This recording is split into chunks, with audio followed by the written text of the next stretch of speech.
absolutely just completely caked on your mat, the easiest way to clean this off is hand sanitizer. Hand sanitizer will take anything off of the glass and anything off the mat except for alcohol ink on this one.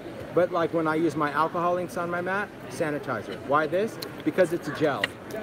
So instead of using an alcohol ink or alcohol wipe that dries as soon as you wipe it, all I have to do is just squirt some of this on and it will take off anything. Dry gesso. So if you're a mixed media artist and you use gessos and all of that real crusty stuff, and you think, oh, I'm gonna have to chip it away, you put just some hand sanitizer on it and it will take off everything. So that to me is, what's that? The flu. Yes, there you go. The flu, it'll take that off too. That lingering flu. So that lingering flu. So that's the cool thing about working with a space. I've got a creative space, a measuring space if I want, that straight edge space if I want to do any type of line work, any of my messy stuff. So if I go in and do my inking, right? Let me show you a little bit about this. So let me clean this off. This is how I want to make sure that it's clean the way I would clean it. I like to clean my mat with water. I do. Because it's just glass. I don't want to use any fancy cleaners. I don't want it to leave any crazy, silly residues. I just like it clean. Because when it comes to working with ink, this surface and this surface does two different things. Okay? Especially in the world of distress. And that's why it was important that I included this. Because if you're like, well, wait a minute, Tim. If you just use everything on glass, why do we need that, right? If you're blending on glass, if you're doing all that, why do we need that? Because this material works very different with an ink pad, especially when you're doing backgrounds, and I'll show you what I mean. When I take my colors of ink and I place it onto this mat versus glass, okay? This was why. This was like the bane of Tonic's existence because we were so close to having one done and I'm like, nope. Don't really like it because we were going completely glass. So I thought, oh, this would be great.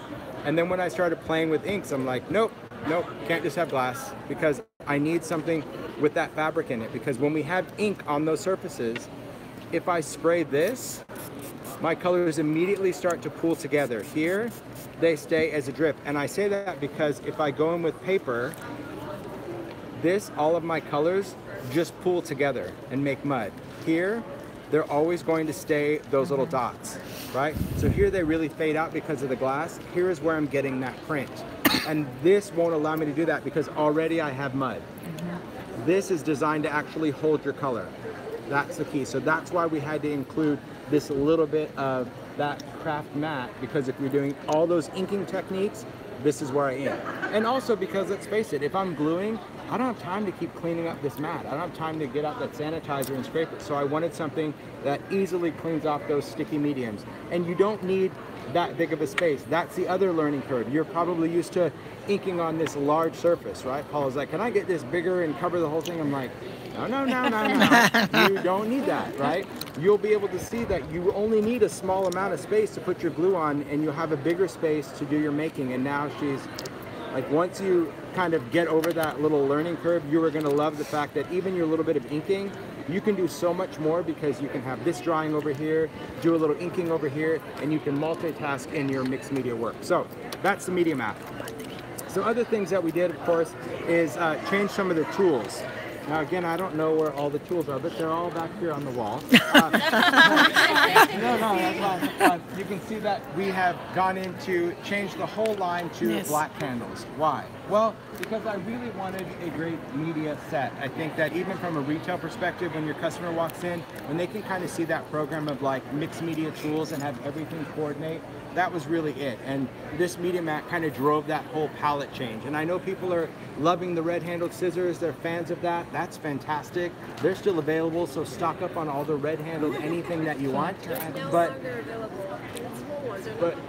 once they sell out, they will be coming out in black. And this will be a running change. I think there's a couple of things that are coming out the soonest, which are the standard scissors and this guillotine trimmer. That's going to be in black. And then everything else will eventually come. The retractable tools, those will be followed up in black. The folding rotary tools, but it just has a much cleaner look. And I think when you come in, you're like, these are your media tools. They mean business. And I think it has more of a neutral palette. Now, with this media mat, there's also replacement mats available. So we actually sell this already rolled up in a box. So if for whatever reason your customer chops this up, inks it up, does whatever, or wants a second one, they don't have to worry about an entire thing. They can just buy this other piece. It's already cut and ready to go onto that surface. It is heat stable, so you can use your heat tool on either surface. You can use an iron on either surface because it is tempered glass, which makes it really, really cool to use. So let me share a couple of tips on Tonic tools and work with them. That sounded like something I wanted. Yeah, I know. Yeah. I didn't know what it was, but I'm like, it's just water? I poured myself. Oh, because I'm like, it sounds like something I want, right? Yeah, like a little bubbly, some champagne, that's good. Disappointment. Just made my mouth water. I know, seriously. All right. So, no, this is fine. So a couple things to know. These are just the shears, but a couple things to know about the scissors. And I'm just saying this because in yesterday's demo, there's a lot of people that, wow, they didn't know this about the scissors. Yes. A couple things. The handle's totally collapsible on all the Tonic ones. There's no metal on the outside, so they're very comfortable. They always fit around your hand. You may not realize that. Even the red ones, they're like that. But also the blades are micro-serrated, and they're micro-serrated on one blade. So whether you're using the shears, or whether you're using the snips, or whether you're using the little fine detail, if you do fussy cutting, because I get a lot of emails from people going, when I fussy cut with the scissors, and you wouldn't be fussy cutting with these unless you are a champion. But exactly. But if you were doing some fussy cutting with this, you have a little fussy cut. Yes. There you go. Just baby steps. Yeah. So if you were doing fussy cutting or any kind of detail, you'll know that there's that micro-serrated blade. And sometimes when we're doing plastic or vellum, you see that little jaggedy edge that drives you crazy. It is only micro-serrated on one blade. So if you flip the scissor over, it will give you that smooth edge on what you're cutting. Okay? It works like that with all the scissors. That micro-serrated is what's going to actually keep these sharp. That friction is what keeps the blade sharp. So sometimes, I mean, like on paper, you don't normally notice it, but on certain materials, you'll notice that every cut you make, you get that little ridge. And you're like, oh, dang it, I hate this. All you have to do is flip it over. You're ready to go. Okay. Oh my God. Yeah, you're welcome. Yeah. So good thing to know. So let's talk about paper cutters. Love paper cutters, and if you haven't tried a guillotine style cutter, you are missing out. Get over the fear of the blade, because man, this is what cuts paper. I've been in the paper craft industry for many, many years, and so many slide trimmers and rotaries that still create the wavy. This is it. So first thing to know about this trimmer, this is the first one that we did in the line, and I did this because I'm really a card maker at heart. I do that more than anything, and so I wanted something that would be very quick and easy for me. Although it has 1/4-inch marks on this grid, it's designed from a card perspective that if I have an 8.5 by 11 piece of cardstock, I can quarter cut it like this quickly, because even though I can measure, if you look on this particular cutter, it has 2 dash lines. Do you guys see that? The first dash line is at 5.5, the second one is 4 1/4. So if I had an 8.5 by 11, I don't even have to look at the measurements. I'm going to lay it horizontal on that dotted line, make my first cut, take the other piece there, and now I've got it, right? Quarter cut, so I can have quarter cut paper. But how a guillotine works is quite simple. When you place this in, you place your paper in, you place your fingers down on the guard, right? That's going to hold down your medium, and it's going to keep your fingers away from the blade, and you're going to make a cut. Now, this is 110-pound watercolor cardstock, but I have the ability to go in and literally trim off as much of that as I want to, okay? It's going to be very, very sharp every single time, because that friction, it doesn't have replacement blades. You don't need replacement blades, okay? It's going to cut that paper. Now, people say, well, what about my fingers? If you cut your fingers, that is a choice, okay? That's all I can tell you. We provided a guide, a guard. If you bring your fingers in there, it's a choice. It's all I can tell you. That's right. I mean, I don't know what else to say. We've told you exactly where you need to go, but it makes it really simple to cut, which was the whole inspiration, because I love this trimmer so much, and I like to work at the top of the trimmer. A lot of people like to work at the base of the trimmer, right? They have the paper a little bit closer to them. Maybe they want to read those measurements, and you can use it exactly the same way. That's where this guide is down here, so you can make that cut, right? But if you have larger paper, larger surfaces, that's where this big guy comes in. Now this one is not new to Tonic. This is one that's been in their line for years, but it's new to me because they put it in the line in the color. That's it, right? So I said to them like, hey, can I have that trimmer like in this line, because it's very cool. Sometimes I want to work on larger substrates, larger pieces of paper, like the Ideology paper pads. I want to cut up my paper 12 by 12 that fits in there. And this is really great because it's very compact. This is the Maxi Guillotine, and this actually can cut 12 by 12 paper. It's a large surface, but it's very compact because everything you need is underneath it, right? So when you flip it over, you're going to remove the handle. That's going to be the push grip handle. These little levers push in, and this is going to remove the extension ruler. I can flip this back over.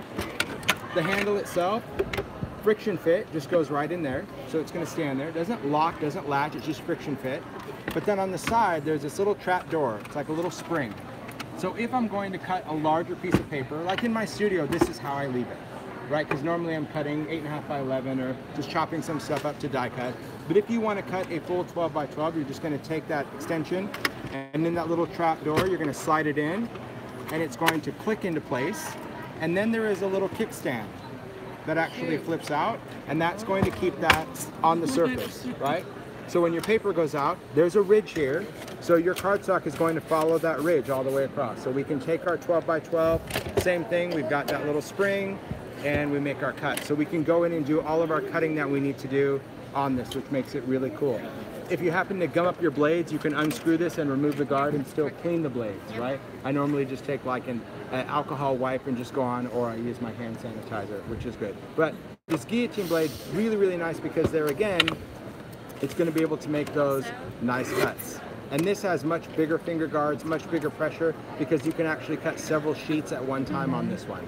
It's really not designed for thick chipboard, but I have cut fabric, I've cut wool, I've cut thinner chipboard, I've cut cardboard with it. It's really a nice cutter to have. And then when you're finished with it, you're simply just going to squeeze those little buttons on the side that pulls this out, fold it in the kickstand, flip it over. You can see extension ruler, you know where it's supposed to go. Okay, you try to put it there. It's a choice. All right. And then we're just going to lock that in. Now, if you want to remove the handle, it's easy to remove. Instead of grabbing this and sliding this off, not so smart, just lay your thumb there and just push it back. Okay? Friction fit. And then that's going to put it there. It seems silly, but you'd be amazed. And people put up the arm and hold it. And like, yeah, okay. I have a question. Yes. Price point, retail on that? I think this sells for under 50 bucks. It's like $48.99 or something like that. What's this one again? That one sells for, I want to say, 25-ish. I'm not from that world, but yes, it's a pretty good deal. Especially the fact that you have trimmers that you don't need to replace the blades on. Yeah. That's really what I like. And when you can do this, Big it's deal. worth it. Yeah, when you can make those cuts, that's it. And this was watercolor cardstock. We're not talking just thin copy paper that I was doing. We were cutting some thick stuff. So one last thing we'll talk about, of course, is this little guy. This is the travel stamp platform. Platform's really great. I can tell that I haven't been using this because I have rules when it comes to my platform. I'll share my rules with you. Share this with your customers. It's really good. What's that? You know it. Like they're about ready to fight. Yeah, I can tell I'm not even going to get in that fight. Yes. So the platform, the stamp platform that we originally launched, that's this guy. There's not one here either. I like to show. This is much smaller than the other one. Do you have a regular platform over there? Thank you. 10% tiene. It's important to see them side by side because, you know, sometimes when you look, you look at an image on, social media or the internet, like, oh, it's about the same. It does look the same, but it's significantly smaller. It has a 6.5 by 6.5 inch space. It's all made out of the exact same materials on the top, same magnetic base, same idea as far as clear and rubber stamps, same foam on the base of this. But this is really great if you like to travel or if you like to do smaller things, because sometimes there are people that are just using stamps in their planners, or like me, I love to work on tags, right? Perfect for tags. That's all I really cared about, was that it worked for tags. Also, not mine, I haven't used that, you can tell. When I use a platform, these magnets, if you've never used a product that has strong magnets, mean business. They like to fight, okay? They want to clash. I've broken So, And They they do. like to bring you in the middle of it. So if you have a rule that these are fighters and they have to stay in their corners, you never have to worry about them fighting and you stuck in the middle of it, okay? Because if they get close, they will attack. Oh yeah, right? yeah. And They when do. you least expect it, they will get you. But if they stay in their opposite corners, that's really good. So when I go to use them, I'll place this down. I'll take one at a time.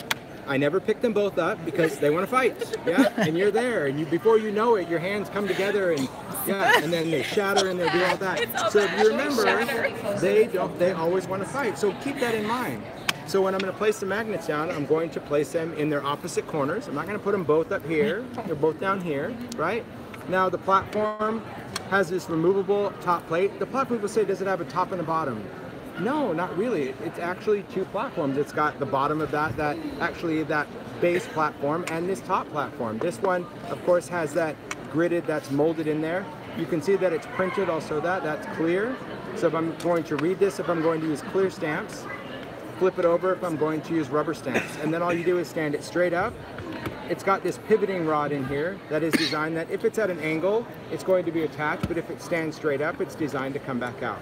Right? So people go, oh, but if I do that, I move it. I'm like, well, I'm really not sure how you're using it. Like, I've never put a stamp and then just flung it over my head. You know, pretty much if I put the stamp on, it's sitting at the table and it's not really going anywhere.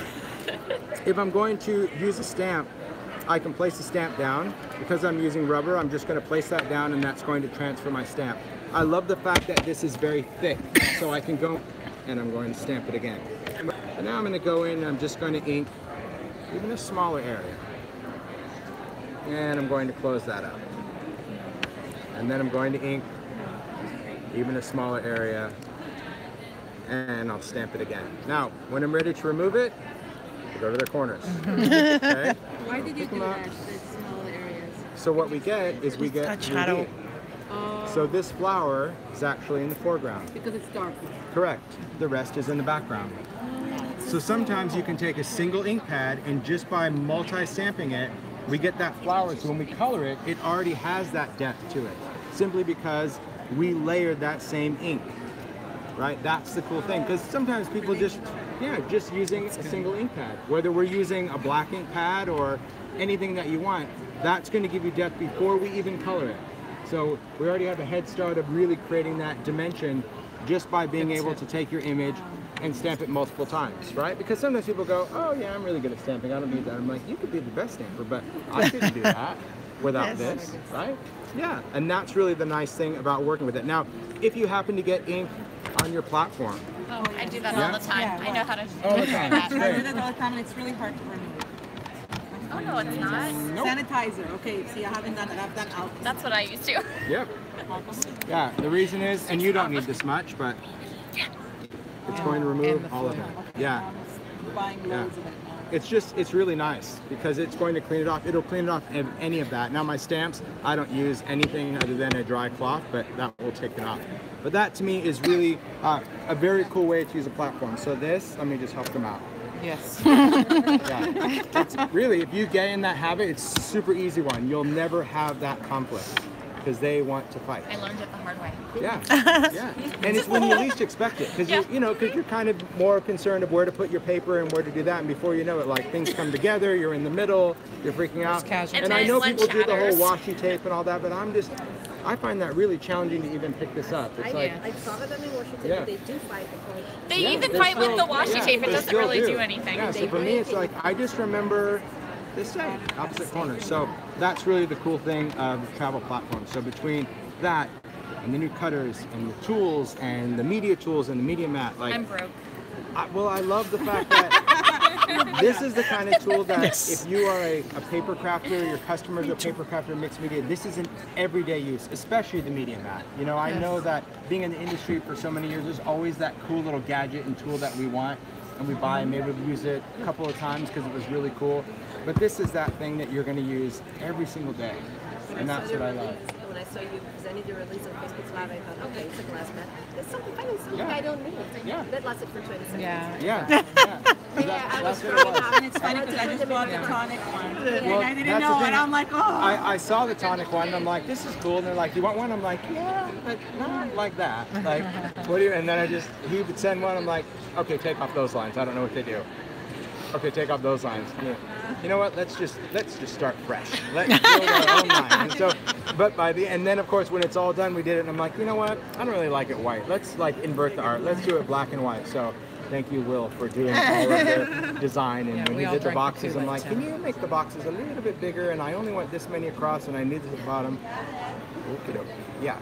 But I think at the end, we have a product that everyone can really relate to, and you have that space. And again, from a mixed media aspect, once it becomes your space, you're going to embrace it in more ways than you can imagine. Really, the fact that I can have all my wet, messy gunk here, and I'm not afraid of ruining an area, and I've defined my creative space. Yes. You're gonna love making on it. And I've even found that, you know, before when I would be in the middle of a project, I would clean everything up because I wouldn't have a place to put that half-made project. I have a place. Yeah. It can stand my media mat. Everything can be there. I can pick up my mat, set it aside, go about my work, and when I want to do something else, like I'm back in business. So it really has. I mean, I said it was a creative game changer, and I meant it. It's changed the way I can create because I have a space. So, any questions on anything? Yeah. Nothing. Cool No, stuff, we drank the Kool-Aid, don't we? Yeah. They did great. I mean, really, from just being at the show last year when we first had the conversation, like, I would love some tools, and we have some great things coming. Like, we haven't stopped. We got